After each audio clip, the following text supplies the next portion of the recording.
Welcome to Gunsmoke Theater. I'm Dennis Daly. Very few radio or television programs had such an impact on their medium that they changed everything. One of those shows was Gunsmoke. Yes, it ran 20 years on television, but the TV show was a child of the radio show, which itself ran nearly a decade. Sit back now for the next hour as we go back into the archives and play some of those great episodes of the show that changed everything, Gunsmoke, which is one of the most important shows in the history of broadcasting, and it spawned, of course, 20 years of some really great television, albeit with a different cast of characters. This time around, and in our final show, I'm going to play 4 of my favorite episodes. Now, this first one deals with a constant theme in Gunsmoke, and that is the difference in morals and, well, thought processes, if you will, of people in the West than people in more, quote, civilized areas. This is a great episode dealing with an old friend of Kitty's who comes to Dodge to see Kitty and doesn't think the city is right for her. After all, she deserves better.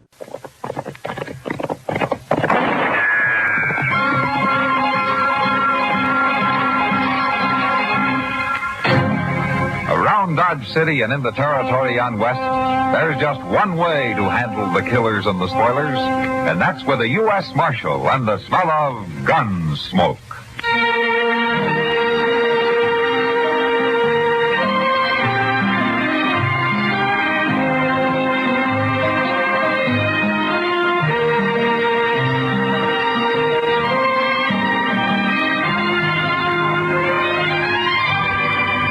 Gunsmoke, starring William Conrad, the story of the violence that moved west with young America, and the story of a man who moved with it. I'm that man, Matt Dillon, United States Marshal.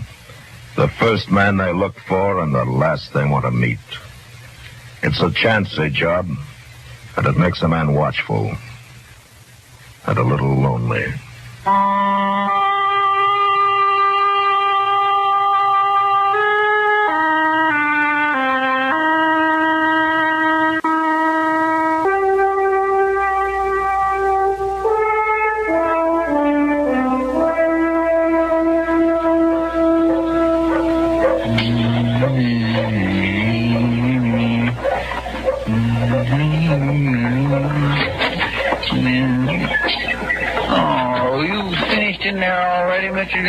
Well, I just wanted to ask the agent a question, Chester.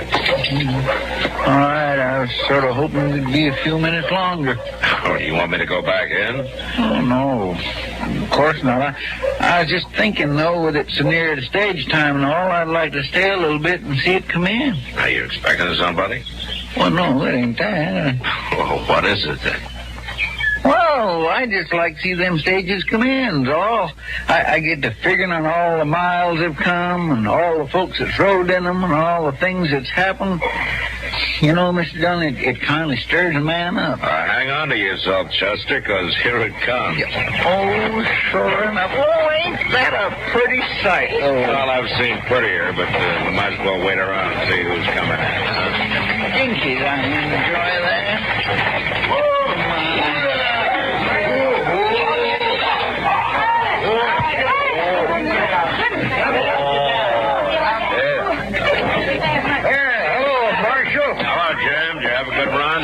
Well, driving one of these rigs ain't never exactly easy, but nothing special happened. That's good. You looking for somebody? No, Chester, just sightseeing. How's that? He just likes to watch, that's all. Well, now he can just watch me tend that baggage. I'll see you later, Marshal. Sure, Jim. Well, he don't need to act so smart about it. Pardon me, gentlemen. I'd like to ask a question. Sure. What's on your mind? Billy Critt, sir, from Louisiana. I'm Matt Dillon, Critt. This is Chester Proudfoot. Pleased to meet you, Mr. Critt. Gentlemen, I was wondering if either of you could help me find a friend of mine. Well, you don't have to do no more than just tell us his name, Mr. Critt. We know just about everybody in these parts. It's not a he, it's a lady. A lady? Well, now... What's her name, Crit? Russell. Miss Kitty Russell. You happen to know her, Marshal? Know her? I just guess he does. Yeah, I know. I guess Mr. Dillon knows Miss Kitty just about as well as anybody in town. I thank you, Marshal, if you tell me where I might find her. Why, we'll take you to her. She's just down the street. Chester, will you go on down and pick up the mail and take it back to the office? I'll be there directly. Sure, I'll do that, Mr. Dillon. But if you need any help... Yeah, we'll call you if we need any help. Thanks for your courtesy, Mr. Proudfoot. You say you can show me where to find Miss Russell, Marshal? Oh, sure. I'll take you there. Come on. You, look a little young to have known Kitty very well. She's been here in Dodge for quite a spell now. She's an old friend of the family, Marshal Dillon. Most especially of my older sister. They grew up together. So when I started out on this trip, there was nothing for it but that I look her up. Lucy'd never forgive me. I see. Has your sister heard from Kitty lately? Why, they've kept in touch, sir. Birthdays, Christmas, things like that. You know how ladies are. Now, here we are, right in here. But this is a saloon, sir. Have you ever been in one before?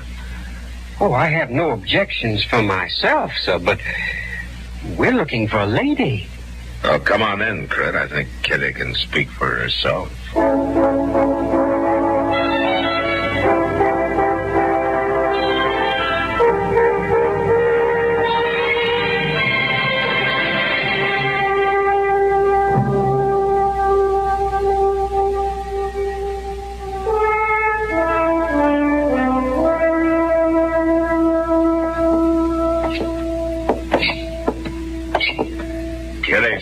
I'll be with you in a minute, Matt, as soon as I get these bills added up. Sit down. This is an old friend of yours. Oh, no. Well, there's no wonder you don't remember me. I was hardly big enough to notice when you last saw me. You're Billy Crit. That's right, ma'am. I'm Lucy's youngest brother.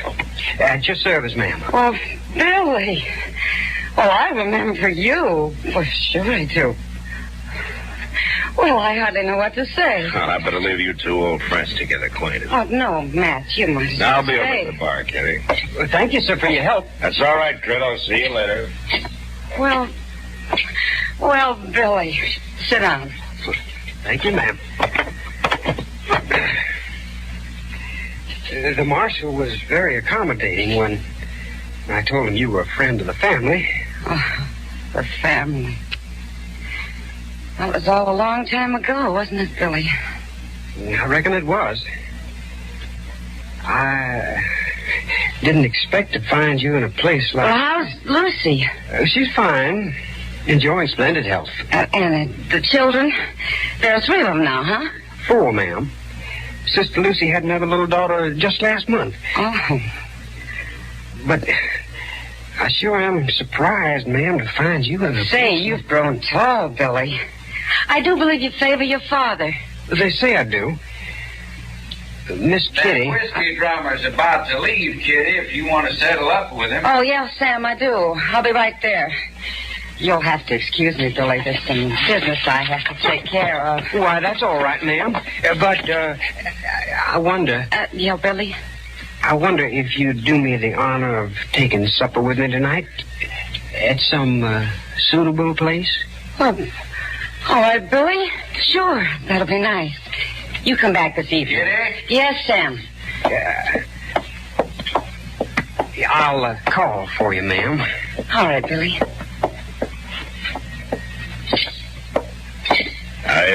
I guess you'll be staying at the Dodge House, Crit. I'll walk along with you. It's right near my office. Well, thank you, Marshal. I just as soon get along there now. Now, call you if we need any help. Thanks for your courtesy, Mr. Proudfoot. You say you can visit a good hotel? The Dodge House? Oh, it's as good as we got. No offense, sir, but... Well, I guess you look at things differently in the West. We don't look at them differently, Crit. We just have to live differently, that's all. And the people... The people don't take hasty judgment. I reckon I wasn't judging the people so much as the surroundings. Well, surroundings aren't the most important thing out here, Crit. Well, I know, sir, but... Well, I can't help believing Miss Kitty would be better off someplace other than a saloon. My people always told me she's a fine woman. She is a fine woman. I think maybe I'd leave Kitty's surroundings up to her.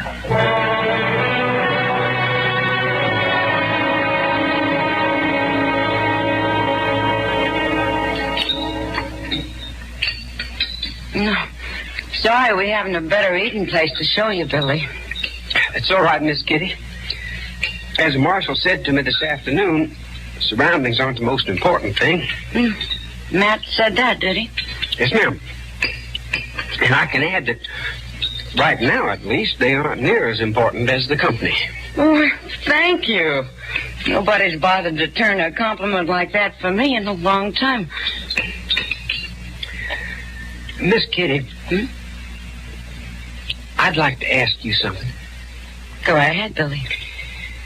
Sister Lucy, she never mentioned the kind of work you do. I don't think I ever mentioned it to her.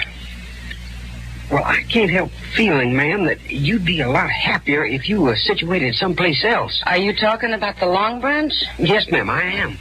A saloon just isn't a suitable place for a lady. I know it isn't. Now, Billy, look here. There she is. Now, look at there, will you? There's Kitty. There's Kitty. You better come on back to your own place, Kitty. Come on back. The lady is with me. We've been looking for you. Come on back to your own place, Kitty. Yeah. We drink better when you're prettying up to the place. That's so. You go along, boys. I'm having the supper. I'll take care of this. I've told you once, the lady is with me. Now, if you don't stop bothering her, I'll be forced to take it as a personal insult. Billy. She's saying, Well, I do believe the little fella is standing up for Kitty. Hell. I'm warning you, sir. Why, you fancy talking, young... Boys, you go on back to the Long Branch. I'll be along directly. I won't stand for them talking to you like that. Billy, sit down. Now, go along, boys. Don't you think I ought to pin his ears back for him, Weave, just once? He didn't mean anything. I don't know. Now, you go on now. Drinks are on me. Oh, free drinks? That's what I said. Well, sure thing, Kitty. Well, we'll see you later. Sure. Come on, Weave. Good thing. Go on, free drink. I wish you hadn't done that, Miss Kitty. You don't understand the way things are out here, Billy. They didn't mean anything. But no lady has to submit to that sort of thing. Oh, Billy, you got a lot to learn.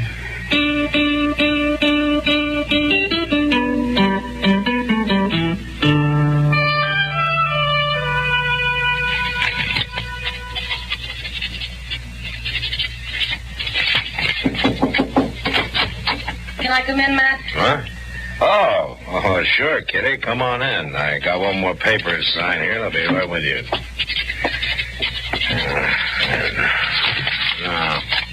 What can I do for you, Kitty? It's an official visit? Well, I guess it is, Matt, in a way. I'm awful worried about that boy. Oh? Well, what's happened? Well, nothing's happened yet. At least I was able to stop it. What do you mean? Oh, last night we were having supper at Delmonico's, and Tal and Weeb came in, and they were drunk. You know how they act. Did Crit take him on? He was ready to. I managed to stop it this time. This time? Matt, that young fool's determined to defend my honor. One of these times, maybe next time, I won't be able to break it up and offer a free drink. You may be right, Kitty, but not much you can do. But can't you do something, Matt? Talk to him. Hurry him out of town. Kitty, use your head. I can't do that. The boy hasn't done anything. Nothing's happened. And you're just going to sit around and wait till it does? Now, I don't want trouble any more than you do, Kitty, but the boy has to grow up sometime. You men have a fine idea what's grown up. Just settle it with a gun. Just shoot somebody, anybody. That's growing up in this town. Kitty, will you listen to me? I know it's hard for you, but that doesn't change the way things are. I'll do what I can. I'll talk to him, but I can't. You can't take his gun away. All right, Matt. I only hope he doesn't grow up just in time to get himself killed.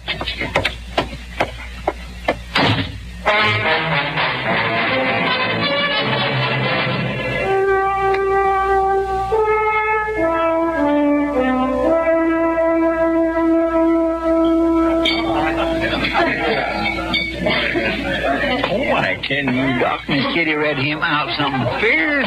She did? Yeah. Oh, well, what were you doing there, Chester? Eavesdropping, huh? No, Doc, but I was in the back room there when Miss Kitty come in, and there wasn't no way for me to come out once she started going on, Mr. Dillon. And there wasn't no way for me to keep him hearing neither. Oh, yeah, that's right. She really gave Matt a hard time, did she? Oh, mercy, yes, she did for a fact. Like she told him. She said I was too hard on him. Well, Kitty. Oh, yes. Well, now, Kitty, now you've got to realize, now, Matt has a job to do. Yes, he has, and a tough job. Now, he can't take time to nursemaid every young pup who comes to him. Oh, you men are all alike. Just leave him alone. Give him a gun and leave him alone. It'll all be settled one way or another. Miss Kitty even did. Billy coming in. I'm afraid he would. Well, I'll steer him away from the bar. Maybe that'll keep trouble away for a little, huh? Billy? Hello, Billy.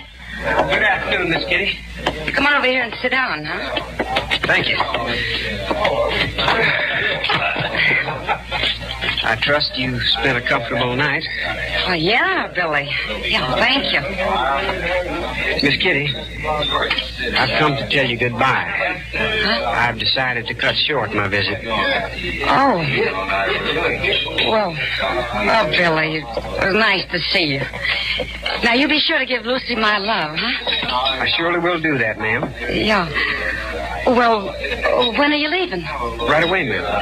Well, you might as well go now while the weather's even. It's real hard traveling when it's stormy. There he is now. The gent with the fancy talk. Tal, you go along now. You had something to say to me, sir? Well, now, I don't know. I don't know if you'll still be hiding behind the gal's skirts again. That's insulting, sir. Chester, go get Matt. Yes, I will, Miss Kitty. If it's so insulting, what do you aim to do about it? I'm inviting you out into the street with me, sir, right now. Billy, Tal, you stop this right now. Not this time, Miss Kitty. Did you hear me, sir? Will you step outside with me? You mean you really know how to use that gun you're wearing? I know how to use it. If you are not afraid. You young smart aleck. I'm waiting. Doc? Yes, look here, Tal, now. This is a pretty foolish thing to do, starting a gunfight over nothing. I can't help it, Doc. This kid has a chip on his shoulder 10 feet high. And somebody has to knock it off. Might as well be me. Well, he's just a youngster, Tal. Now, he doesn't understand. He might as well do his growing up right now. Lead the way, you. After you, sir. All right, hold it. Everybody stay right here. This is an affair of honor, Marshal. You have no right to interfere. I'm interfering anyway. Now, give me your gun, Crit. No, Marshal. You... Give it back. I'll give it back when you leave town. All right, Tal. Go on, get out of here. No, wait. Go on. Before I let you cool off in jail. Now, go on. Why? Well, this is very humiliating for a gentleman. Billy, this whole trip, this whole meeting with me seems to have been humiliating for a gentleman like you. Why, ma'am, I was meaning to defend a lady's honor. What lady? What honor? Why, yours, ma'am. Now, you listen to me. I've been getting along very well here without you to defend me. I live the way I want to live. I do what I want to do, and as for my honor, well, I haven't thought much about it for a long time. But, ma'am, I've had about enough of you with your fancy manners and your fancy talk. Sooner you go back to your mama and your nice ways of living, the better I'll like it. Sam, I'll have a whiskey. Sure, Kitty. There's a stage in an hour, Crit. You might want to be on it, huh? I'll be on it, Marshal. That's for certain. You can pick up your gun before you leave.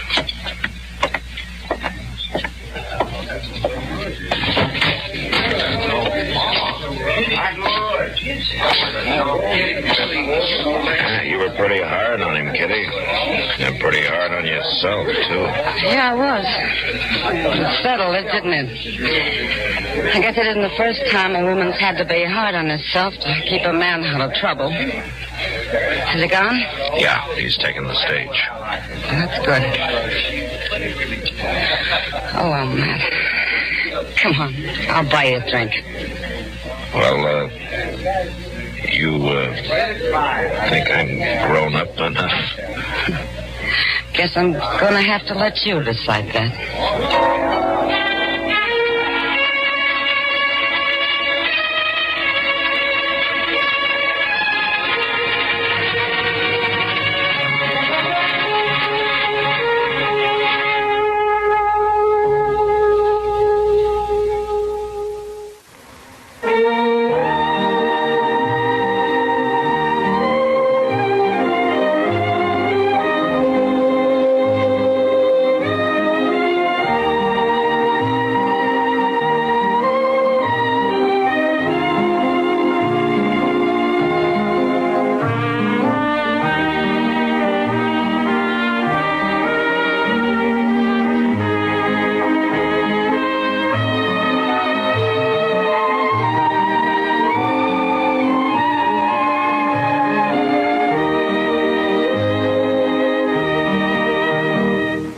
GUNSMOKE, produced and directed by Norman MacDonald, stars William Conrad as Matt Dillon, U.S. Marshal. Featured in the cast were Parley Bear as Chester, Howard McNear as Doc, and Georgia Ellis as Kitty. George Walsh speaking.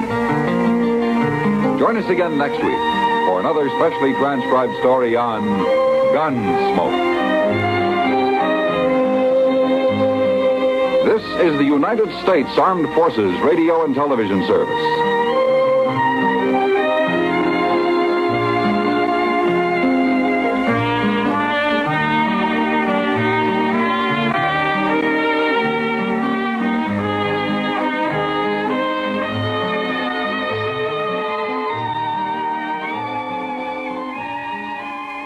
A really great episode of Radio's Gunsmoke, showing indeed how we really began to care about the characters and also the great writing there. A lot of psychology in that, and the constant theme, as I mentioned, the difference in the way people lived in the lawless West of the 1870s and 1880s than they did back in civilization.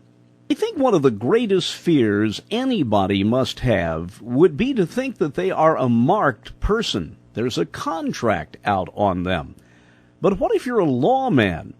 You have to watch your back all the time because many people just have it out for lawmen. This next episode is really one of my favorites because it not only shows the camaraderie between Marshal, Dillon, and Chester, it shows how deep an actor William Conrad was in an episode where someone is out to get Matt and to blow him away.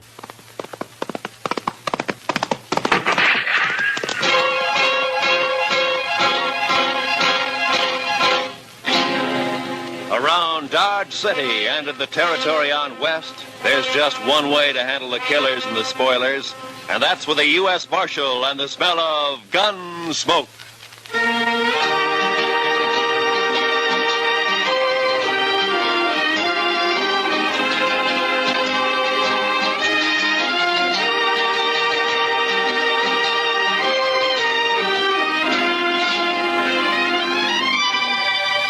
Gunsmoke, starring William Conrad. The story of the violence that moved west with young America. The story of a man who moved with it. Matt Dillon, United States Marshal.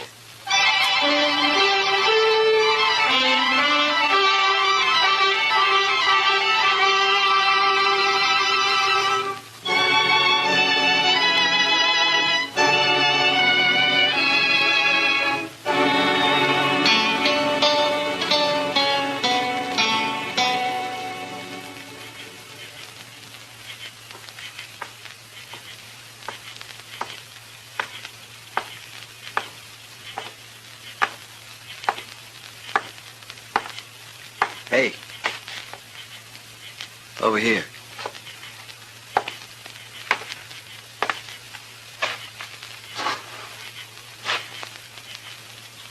boy said you wanted to see me. Yeah. It better be important, mister. I don't make a habit of coming running with some saddle punk whistles. Maybe you hadn't ought to make a habit of calling people saddle punks. No offense, just an expression. Sure. I came up from the Pecos country. Been here in Dodge about a week. Maybe you've seen me around. I've seen you. I've been talking to people. Oh? Everybody tells me you were a big shot back in Abilene. You had all the games sold up, 3 or 4 saloons paying off, a couple of hotels and so on. Then the boom busted and you come here, and you got nowhere. Know why?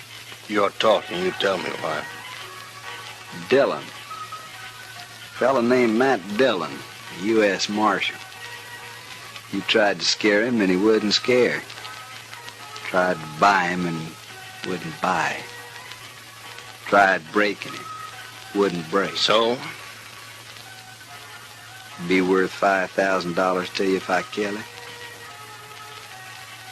Might. All right, get it in gold. Keep it handy. My heart? Yeah, you're hired.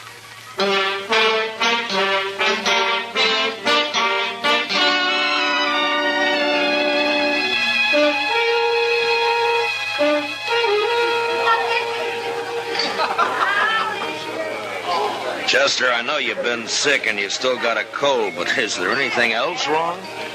What do you mean, Mr. Dillon? Well, you haven't said 3 words in the last 20 minutes. That's not like you.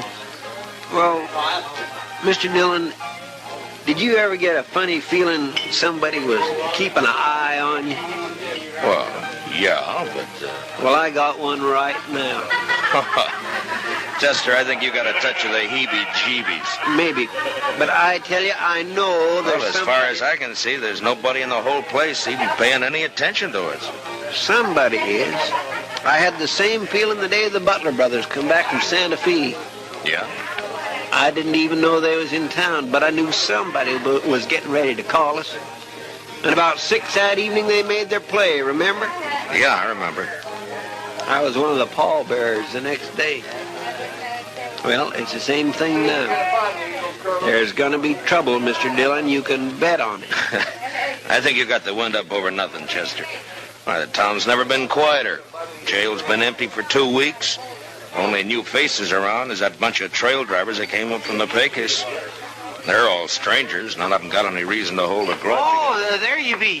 What? I've been looking all over for you, Marshal. Oh, hiya, Billy. Waited over to the jail for nigh on an hour. I got to talk to you, Mr. Dillon. I'm sorry, Billy, but every time I give you money, you buy yourself a bottle and then stay blind drunk for 2 days. It ain't money this time, Mr. Dillon. I got something to tell you. Oh? What? Something I heard. There's a couple fellers talking over to the livery stable. They didn't see me. I was back at the water trough. Sort of, well, resting, you might say. Yeah, I know. Well, you know how it is, Mr. Dillon. A man gets dry in this prairie country and he just What were they talking about, Billy? About you. One of them offered to kill you for $5,000 in gold, and the other and took him up on it. There, what did I tell you? Who were they, Billy? Did you know them? No, sir. It was dark and I didn't recognize their voices. They was already there when I woke up and they left right after that. Well, maybe it was just some kind of a joke. Oh, it didn't sound that way to me. No, sir, it's no joke, Mr. Dillon. I told you I felt it. There's somebody in this room right now, somebody who's been hired to kill you. Yeah, but who? I don't know.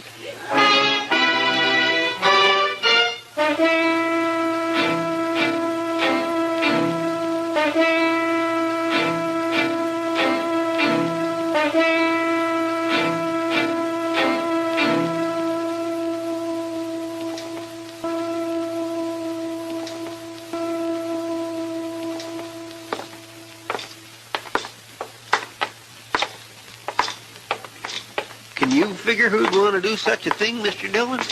Yeah, I can figure a dozen or two, Chester. Well, Chester, look, as far as Dodge City is concerned, I'm the law. And there are plenty of men here who'd think they'd do better without any law. Guess it's nothing personal. Well, personal or not, it's got me jumping sideways up my own shadow. Ah, here we are. Come on.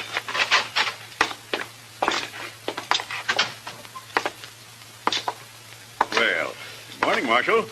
Haven't seen you since the robbery last month. Attempted robbery, Mr. Greeley. Yeah, so it was, thanks to you. Well, Mr. Dillon, the bank's at your service. What can I do for you? Give me some information, if you will. Well, if it isn't confidential. It is, but I want it anyway. Well, I hardly know what to say. Perhaps you'd better step into my office. This way, gentlemen. Thank you. After you, Mr. Greeley. Now, just what was it you wanted to know? I want to know whether one of your customers has drawn $5,000 in gold from the bank in the last few days. Any particular person in mind? No, that's what I want to find out. Well, I hope this won't go any farther, Marshal. So somebody did, huh? Who was it, Mr. Greeley? I certainly wish to make it clear that I don't approve of this man, but after all, he is a good customer. And it's not my place. Yeah, I know. Who was it? Lawson Hale. Lawson Hale? Yeah, he took the gold out just this morning, as a matter of fact. Said he was working on a cattle deal of some sort. Yeah, figures all right. Hale's tried to move in on this town ever since he came here. Every time he's tried, I've stopped him. I do hope you'll regard this as confidential. Yeah, sure. Well, Chester, we know who one of them is now. Yeah, but who's the other, Mr. Dillon? The one who's actually going to do it? Some punk who wants $5,000 real bad and doesn't care how much he has to do to get it. That sure doesn't narrow it down any. Yeah, I know.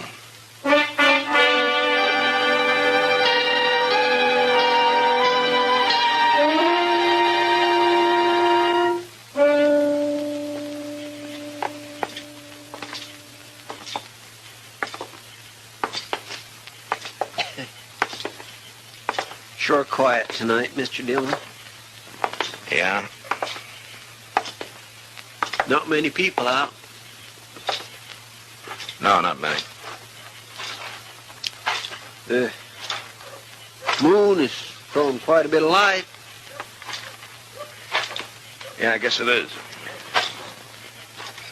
Kind of makes a target out of a man. Yeah, kind of.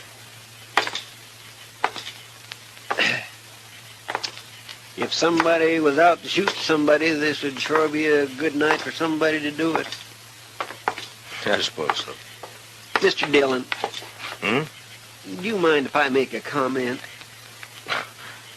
Well, I thought that's what you were doing, Chester. Let's go on back to the jail and stay off the streets. This way you're just asking for it. Chester, if it's going to come, it's going to come. I'd rather meet it halfway than to sit and wait for it. Asking for it, that's what you're doing. It's been 2 days now.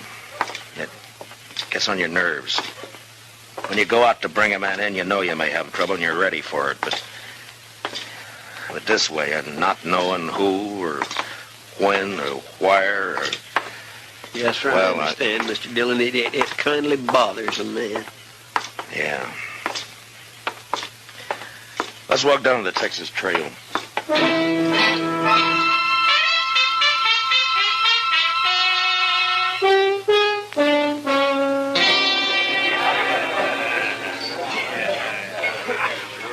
Good to see you, Matt. You've been avoiding us the last couple of days. Busy, Kitty. Something bothering you, Matt? Bothering me? Yeah. Whatever gave you an idea like that? Mr. Dillon? What is it, Chester? Lawson Hale just come in. He's down the bar there. Oh, yeah. Maybe you ought to have a talk with him. Well, that's one way. That's the one I haven't tried yet. Excuse us, will you please, Kitty? Well, sure, Matt. Whatever it is, be careful, huh? Abilene was wide open. Yeah. I had it right in the palm of my hand. That's so? The minute a trail driver hit town, the boys would grab their pay and they'd head straight. Something I can do for you? Yeah, I want to talk to you, Mr. Hale. Well, I don't see anything stopping him. We'll move down the bar a ways if you don't mind. It's kind of private. Sorry, Marshal. I'm fine right here. I said we'll move down the bar. If it's that important. Pardon me, boys. The Marshal's all head up about it. Oh, sure.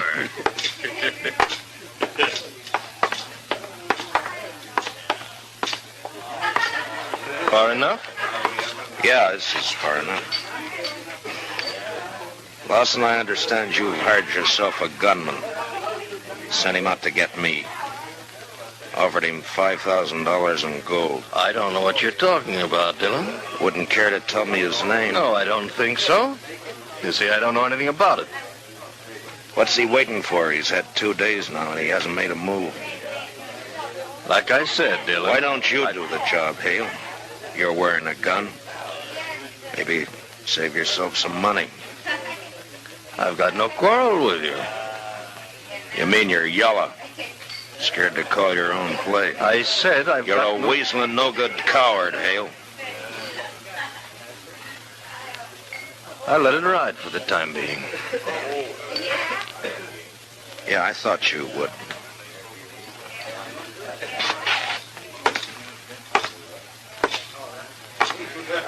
Come on, Chester. Yes, sir.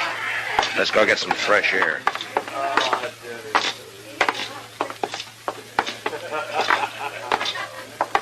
Well, I guess he's just not the kind to take chances, Mr. Dillon.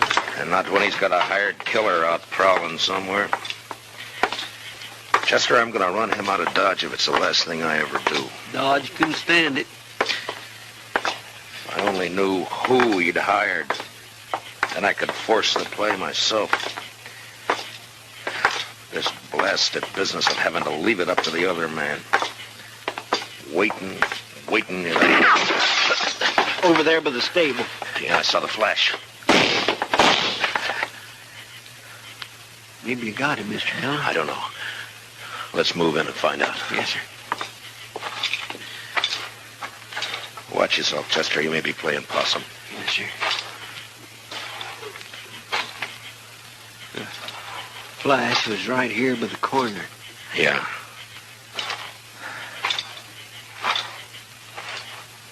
Well, that's that. Looks like you got away, Mr. Dillon. Yeah, he's gone. Took one shot and then ran for cover. He'll be back.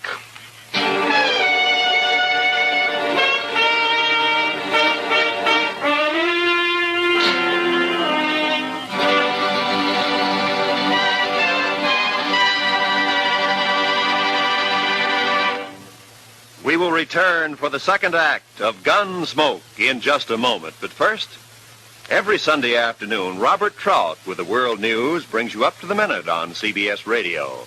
A special feature on this program every Sunday is a flying visit from one of our noted overseas news correspondents. Remember, tomorrow, for well-rounded views of the news at home and everywhere, don't miss Robert Trout with the news of the world on most of these same CBS radio stations. And now for the second act of Gunsmoke.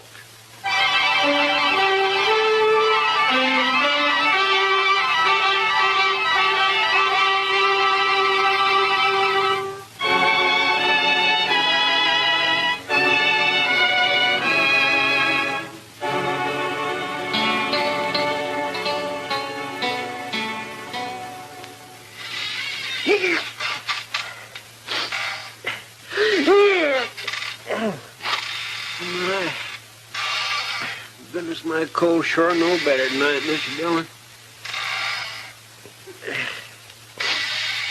My, that fire sure feels good. Yes, sir, the old jail seems kind of cozy when a man's ailing like I am.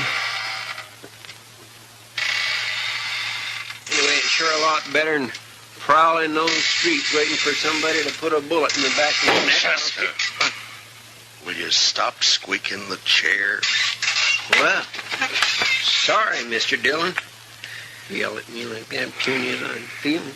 2 more days gone by and he hasn't made another move. Yes, sir. That cottonwood sure burns up fast. I guess I better shake down the stove, throw another chunk of wood. Wait a minute. Huh? Wait a minute. There might be a way at that, Chester. Loss in the hail. That's the only fact we're sure of. Loss in the hail. It'd be kind of hard to prove anything, Mr. Dillon. Who said anything about proving it? I got an idea. Come on.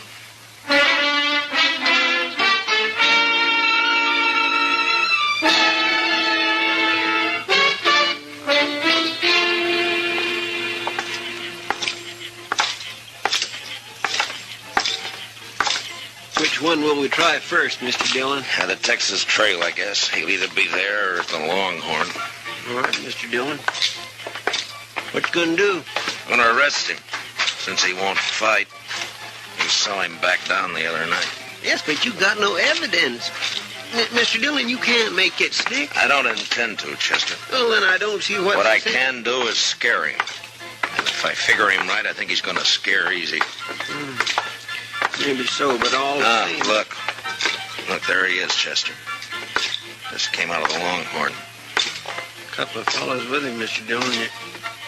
You don't suppose one of them could be... No, they're hanging around for the free drinks. There's not an ounce of nerve in the 3 dozen of them. Come on, let's take him. Yes, sir. You're right. The whole herd. Hale? Yeah? Hold it just right where you are. What seems to be the trouble now, Marshal? No trouble. Unless you want to make some. You're under arrest. What for? I'll think of something later. Stick out your hands. Whoa. You're taking me in without even making a charge? I'll remind you there's witnesses here. Yeah, so I notice. When they're not hanging around you, they're around somebody else. What have you done, Hale? Hired them, too? I asked you what the charge was, Marshal. Vagrancy. Vagrancy? As far as I know, you've never had any visible means of support as long as you've been in Dodge City. I'll match any dollar of yours with 100 better ones. Well, that's fine. That'll help pass the time. Now stick out your hands. Oh, look here, Marshal. Shut up. Think you... All right, Chester, put the cuffs on him. Yes, sir. All right, hold still now. What? Dillon, up. I'll break you for this. It's been tried before.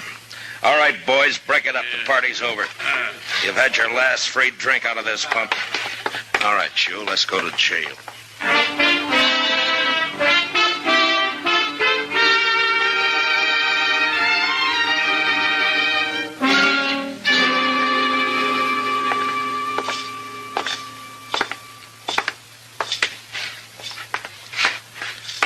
Keep walking, Hale. It's the last cell on the left. I'll break you, Dillon. So help me. Well, you've been trying it for a year. I'm still around. But you won't be after this. I'll take this up. Hold up.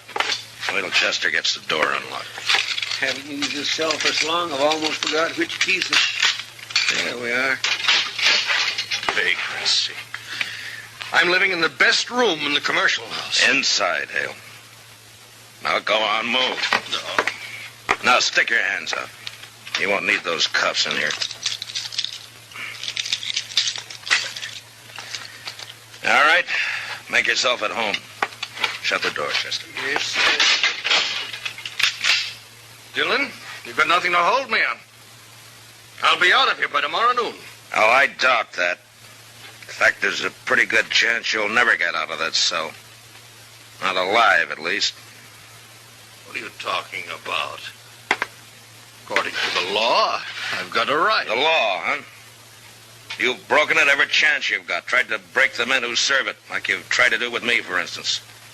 But when your own neck gets caught, you start hiding behind the law. Nevertheless, all right, fine. Right now, the law out here is kind of sketchy. Some things it covers, some things it doesn't. That's where I come in. Now, this little affair between you and me is one of the things the law doesn't quite cover. So I'm going to run it my way. That kind of talk won't help you any, Dillon. You hired a man to kill me. Offered him $5,000 to get me out of the way. You can't prove that. He's made one try and he's missed. He's still around Dodge. Somewhere waiting, and he's going to try again. But I don't know who he is. So all the odds are with him. That is your problem, Dillon, not mine. I don't know anything about that. You know what'll happen, though, if he does get me. The first thing Chester's gonna do is come straight back here to the jail and pump a couple of bullets through these bars here. Huh? Your boy may kill me, Hale, but you're not gonna live to profit by it. Oh, he wouldn't do it. Shoot down a helpless Oh, neither one of you would do it. Chester and I have been friends for a long time.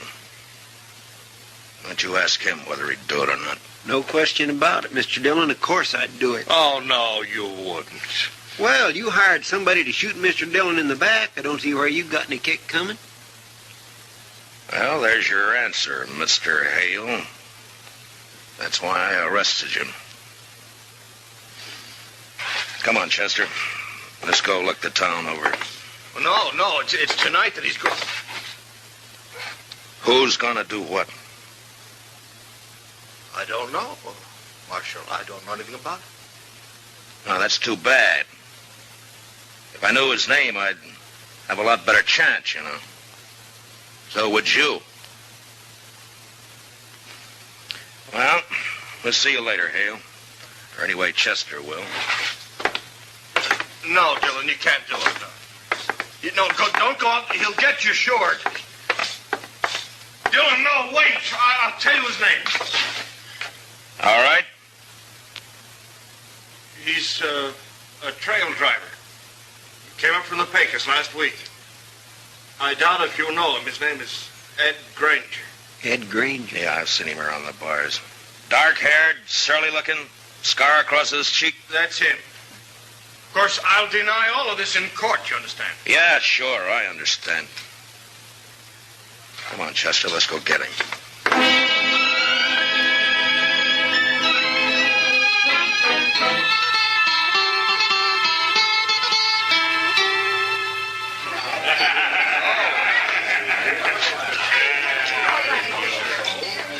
Look, he's here all right, Mr. Dillon. Over there by the pine.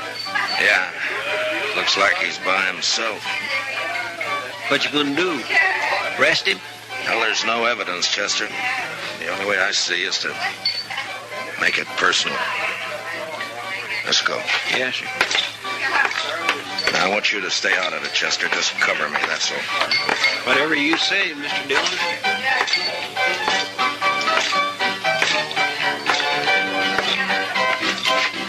Your name, Ed Granger? Might be.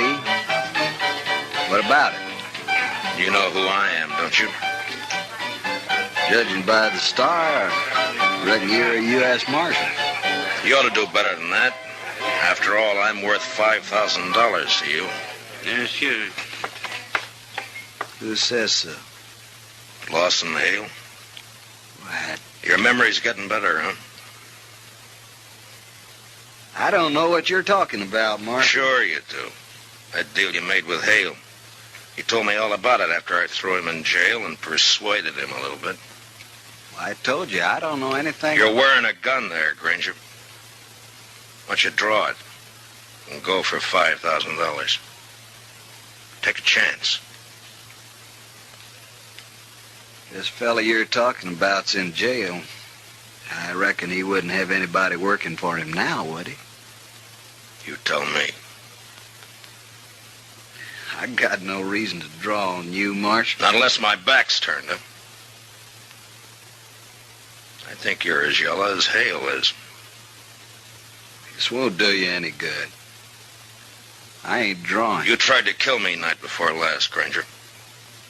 Can you prove that? If I could, you'd either be in jail or you'd be dead. Well, since you can't prove it, what's the argument? Just that I don't like the idea of somebody trying to shoot me in the back. If you're any man at all, we'll settle this here and now. Now leave me alone, Marshal. I haven't done anything.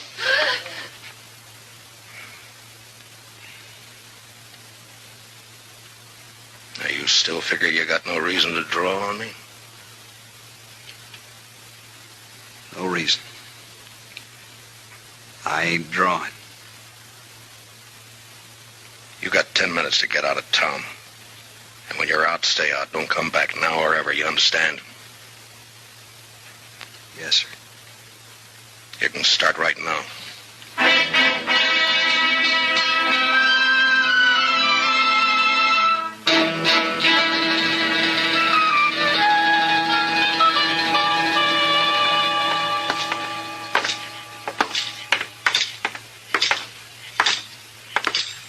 Must be nearly midnight, Mr. Dillon. Yeah, about that, I guess, Chester. My, this is sure one day I'm glad is over. Yeah, so am I. At least I can breathe a little easier now. Mm-hmm.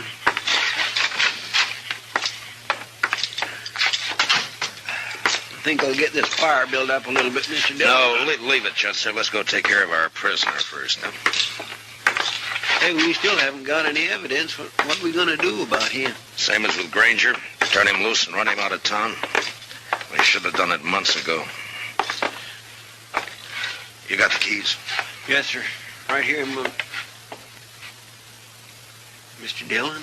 Huh? What are you looking at?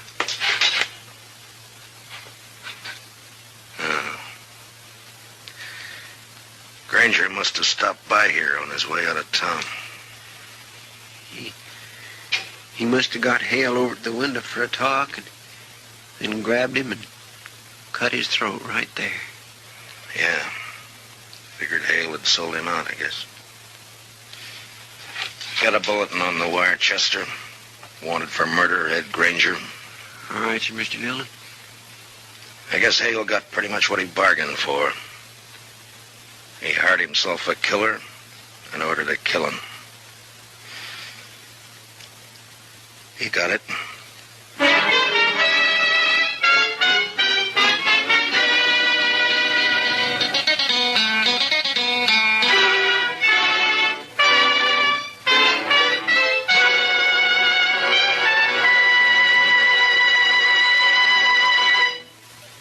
Gunsmoke, under the direction of Norman Macdonald, stars William Conrad as Matt Dillon, U.S. Marshal. Tonight's story was specially written for Gunsmoke by Les Crutchfield, with music composed and conducted by Rex Corey. Featured in the cast were Harry Bartell, Lawrence Dobkin, Jack Crucian, and Ralph Moody. Parley Bear is Chester, and Georgia Ellis is Kitty. Gunsmoke is heard by our troops overseas through the facilities of the Armed Forces Radio Service. Join us again next week as Matt Dillon, U.S. Marshal, fights to bring law and order out of the wild violence of the West in Gunsmoke.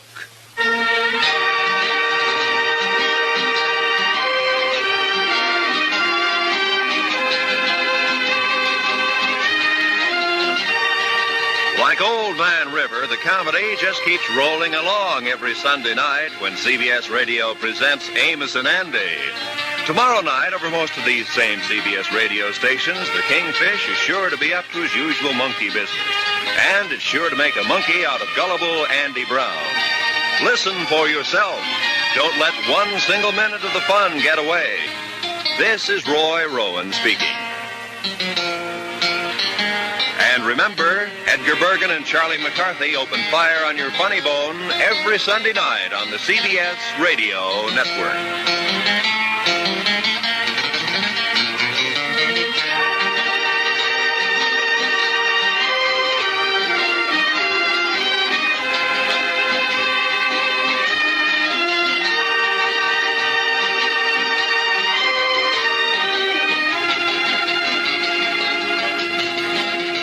If we've learned nothing else from today's episodes, we've learned just how important good writing is. For William Conrad, Parley Bear, Howard McNear, and Georgia Ellis would not have been characters at all had not people such as John Meston and others written the words. But they developed the characters, and maybe that is why we cared so much about them. And maybe that is why in the 2 episodes we heard today, we worried about them.